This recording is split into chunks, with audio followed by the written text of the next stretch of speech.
Видный ученый, профессор Владимир Касландзе внес неоценимый вклад в становление и развитие абхазской науки. Он всю свою жизнь посвятил обучению и воспитанию молодого поколения. Владимир Касландзе в работе был очень строгим и при этом очень справедливым, честным, внимательным, добрым, с большим чувством юмора. Именно так говорят сегодня друзья и коллеги ученого. Умел поднимать настроение, умел говорить с людьми, особенно с молодыми, не делал грубых замечаний, но если ты нарушал абхазскую этику, то, конечно, он уже мог чуть построже. Владимир Касландзе после окончания школы поступил в Сухумское педагогическое училище. Закончив его с отличием, он продолжил учебу в Сухумском государственном педагогическом институте на филологическом факультете по специальности абхазский язык, литература и немецкий язык. С 1969 года становится старшим преподавателем кафедры иностранных языков Сухумского пединститута.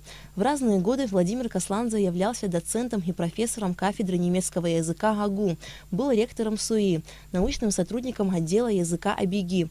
У него много научных публикаций в области лексикографии и фразеологии. Он оставил абхазской науке ценнейшее научное наследие в области лексикографии, контрастивной лингвистики разносистемных языков, как, например, германского и абхазского языкознаний, фразеологии.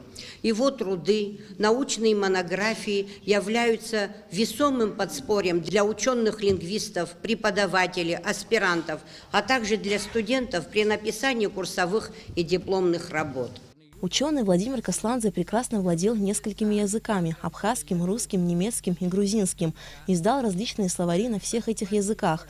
Он автор ряда учебных пособий для вузов.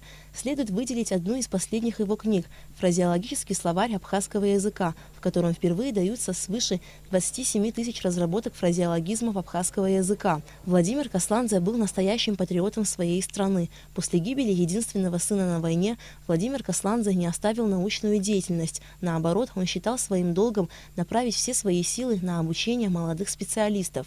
Он видел, что мы очень за него нервничаем, но он сказал: вот я знаю, что вы за меня переживаете, но вы, говорит, не бойтесь. Мой сын погиб, мой единственный, но мы самого главного добились.